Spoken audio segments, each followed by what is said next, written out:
I'm actually in the room when Mariette tries to fit Jessie into a corset. Her flat, pale stomach clearly didn't need it, and I couldn't help but sit with my arms crossed over my middle the whole time, silently wishing I was back at Iris Academy so I could return to sports club. But the most important thing I noticed was that Jessie's stomach was completely void of any scars or blemishes, so she was out of the running. Then again, she could always just be using blue magic to conceal her birthmark. Or maybe someone had healed it with green magic. Could you even use green magic to heal something like a birthmark? I wasn't sure. She also had red hair. Potsdam had somewhat red hair, although who knew if that was even her natural color. You look disappointed, mademoiselle, Mariette observes as Jessie eventually leaves the room with her long hair plaited back into one of Mariette's signature French braids. Would you believe I was actually hoping that it would be that easy? I ask her. Mariette just shakes her head. Pardon-moi, mademoiselle, but may I speak freely? Of course, I reply as I look up at her. You're not just good at fashion advice. You're older than me, and you're smarter than me. I want your counsel, especially when you think I need it. This is not your business, she tells me plainly. They have no right to be asking you to go on this quest to try to find a long-lost child, however regrettable it may be. You have your own education to concern yourself with. I guess that's true, I say with a sigh. I guess the good news is that she's supposed to be my age, and there are only 3 girls here that are around the same age as me. If it's not Jessie, it can either be Lavinia or Ermengarde. Instead of resorting to elaborate schemes, I'll just ask them, and then that will be that. If you insist, Mariette replies, trying to keep the disapproving tone out of her voice for my sake. And if they deny it? Then it's not them, I reply. It's a pretty big world. How can we even be sure she's in England? Sure, Potsdam and her husband were from England, but that's no indication that he didn't take her to another country, like India or something. She could be anywhere. Mariette sighs. Cela revient à chercher un aiguille dans son botte de fond. I pause, replaying it over in my head. It's like looking for a needle in a haystack? Mariette nods, and I smile to myself. I hadn't gotten a chance to impress Hieronymous with my French over our short weekend together, but there was plenty of time for that later. I'm going to go ask Lavinia, I say as I stand up. The sooner I do this, the sooner I can get it out of my mind. Mariette nods and steps out, and I take a moment to use blue magic to make a giant blemish on my arm, making the skin there appear red and blotchy. I have no idea what her birthmark is supposed to look like, but it was worth a shot. I decide to visit Lavinia first. I knock on the door, and it takes a few moments before the door slowly creaks open. You. Lavinia narrows her eyes at me. What do you want? Miss Minchin said you could help me with something, I say, and Lavinia opens the door a little wider. I have this mark on my arm. Miss Minchin said you have something similar on your stomach. I hold out my arm, and Lavinia draws back, repulsed. What is that? Her voice is almost screeching. What is it? I don't know. I think it's some kind of rash, I reply, trying to appear nonchalant. It is disgusting, she thunders, and I certainly don't have anything like that on me. Miss Minchin must have been talking about Ermengarde. I can only imagine the filthy places she crawls into while she explores the parks around London. Are you sure?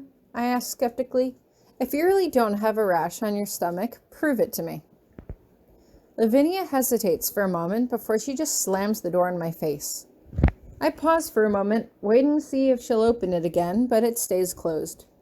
Honestly, I should have been expecting that, but I let it go. I had asked, and she had said no.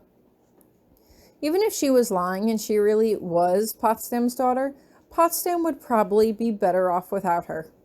They were already both evil enough on their own, and I didn't need them both scheming against me. With that said and done, I head over to Ermengarde's room. I knock on the door a few times, but I don't get an answer. "Hey, Ermengarde," I shout through the door. "You in there?" "Come in, Tori." I open the door to see Ermengarde sitting on the windowsill. She puts her finger to her lips and gestures for me to come inside. I quietly shut the door behind me and head over to her, lowering my voice to a whisper. "Hey, what's going on?" I ask her. "What are you doing by the window?" "Take a look," she says as she points to a nest of baby birds. They really are baby birds. They are red and splotchy and almost completely hairless except for a few gray feathers that were growing in patches.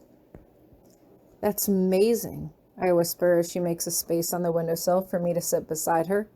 "When were they born?" "Yesterday, I think," Ermengarde replies. "I noticed a bird making a nest out in the tree, but I didn't think much of it until the cheeping woke me up this morning." "That's amazing," I repeat. "Look at them, they're so tiny." We sit in silence for a moment, just observing the beauty of nature. These creatures themselves weren't exactly beautiful, but there was something to be said about how they would eventually grow up to be happy, chirping birds, filling the springtime with their songs. "Tori!" Ermengarde's voice is suddenly loud and excited. "Do you think I could keep one? As a pet?" I shake my head. "It's a nice idea, but birds are independent. These are wild birds. I'd say that you could bring them food, maybe, but that would be a bad idea. They might grow dependent on you, and then they'd never learn to fend for themselves." "That's true," Ermengarde says as she looks down. "Hey, what happened to your arm?" "Oh, that. I'd been so wrapped up in the birds that I totally forgot why I'd even come here." "I hope it's not too gross for you. Have you ever seen a mark like this?" Ermengarde shakes her head. "Is it from poison ivy?" "I had poison ivy as a kid, but it didn't look like that." "Where did you get it?" I ask. "On your stomach?" Ermengarde shakes her head. "No, on my legs." "Why would you get it on your stomach?" "I heard someone talking about someone who had a mark like this on her stomach," I tell her. "I was hoping they could tell me how to get it to go away. But I guess that's not you?" Ermengarde shakes her head. "Sorry, no. But I can tell you that aloe lotion is probably the best way to heal that. My Nana always had some in the cabinet. I can write to her and ask her to send some for you, if you want." "Maybe you should ask her to have it on hand in case you need it," I reply.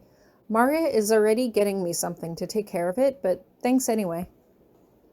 Ermengarde nods and goes back to watching the birds, and I quietly scoot myself out the door and back to my room. Maria wasn't there, and I take a moment to lie down on the couch. Well, that was that then. No one had any marks on their stomach that they were willing to admit to, which meant that I had run into a dead end. The odds that I would have found Potsdam's long-lost daughter were slim to none.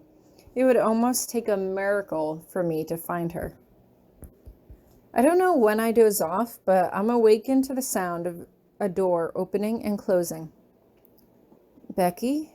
I ask softly as I rub my eyes, trying to make sense of the shape that has entered the room. "Oh, I'm so sorry, miss," Becky said. "I didn't mean to wake you. I came to collect the wash, is all."